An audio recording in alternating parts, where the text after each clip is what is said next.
dowladda federaalka Soomaaliya iyo dowladda Qatar ayaa maanta heshiis cusub oo dhinaca iskaashiga difaaca ah ku kala saxiixday magaalada Dooxa. Qodobada ugu muhiimsan ee heshiiska waxaa ka mid ah in kor loo qaado tababarada ciidamada iyo horumarinta awoodda difaaca ee ciidanka xoogga dalka Soomaaliyeed, wadaagidda macluumaadka iyo khibradaha military si loo xoojiyo amniga gobolka. Heshiiskan waxaa dhinaca Soomaaliya u saxiixay wasiirka gaashaandhigga Axmed Macalin Fiqi, halka dhinaca Qatar uu saxiixay ra'iisul wasaare ku-xigeenka ahna wasiirka difaaca Sheekh Saciid bin Cabdiraxmaan Al Thani. Heshiiska waxaa lagu saxiixay inta uu socday bandhigga iyo shirweynaha caalamiga ah ee difaaca badda. Saxiixan ayaa ku soo beegmaya xilli xasaasi ah oo ay Soomaaliya dhawaan joojisay heshiisyadii difaaca iyo dekedaha ay la lahayd Imaaraadka Carabta, iyadoo dowladda federaalka ay hadda u muuqato mid xoojinayso xiriirka ay la leedahay wadamada Qatar iyo Sacuudi Carabiya si ay u buuxiyaan kaalintaas. Heshiiska difaaca ee Isniinta ku dhexmaray Soomaaliya iyo Qatar magaalada Dooxa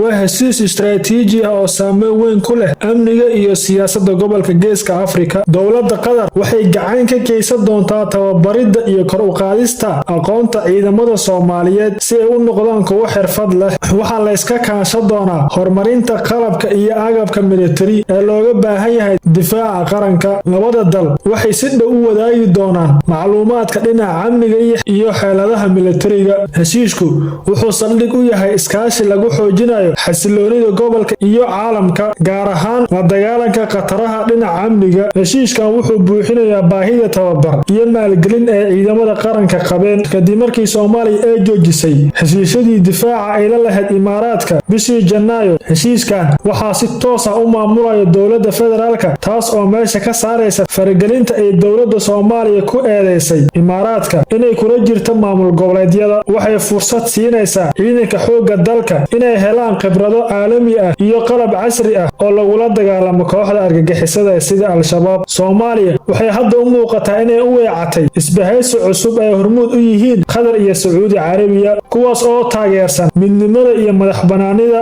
dhuleed ee Soomaaliya. Talaabooyinka laga fira kara Imaaraadka Carabta iyo maamul goboleedyada ka soo horjeeda dowladda federaalka sida Puntland iyo Jubbaland kadib heshiiska difaaca ee Soomaaliya iyo Qatar ayaa ah kuwo sii hurin kara xiisadda siyaasadeed ee dalka. Warbixinada qaar ayaa sheegaya in Imaaraadku uu bilaabay kala saaridda shaqaalahooda iyo qalabka militariga ee saldhigyada Soomaaliya, gaar ahaan Boosaaso, iyagoo qaab ahaan u hoggaansamaya go'aanka dowladda federaalka ee lagu burburiyay heshiisyadii hore. Waxaa la filayaa in Abu Dhabi ay sii xoojiso xiriirka ay la leedahay maamulada sida Puntland, Jubbaland iyo Somaliland, kuwaas oo iyagoo si cad u diiday go'aanka Muqdisho, ayna kordhiso taageeridda dhaqaale iyo midda military si ay u ilaashato danaheeda istiraatiijiga ah ee gobolka. Imaaraadka ayaa laga filan karaa inuu danihiisa ka wato si dadban ama si toos ah iyadoo adeegsanaya maamul goboleedyada, taasoo sii xoojin karto kala qaybsanaanta dalka Soomaaliya. Inkasta oo ay jiraan warar ku saabsan inay ka baxayaan, haddana Imaaraadka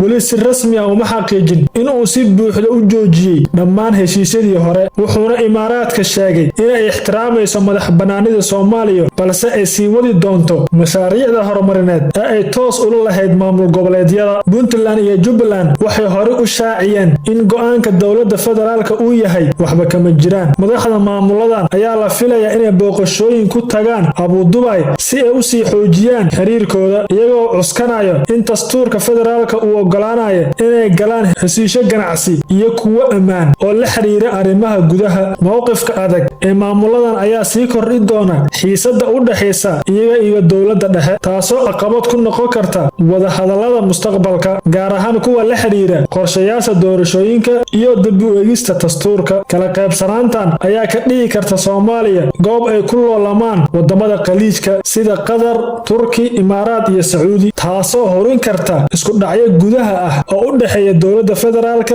iyo maamulada diidan siyaasadeeda.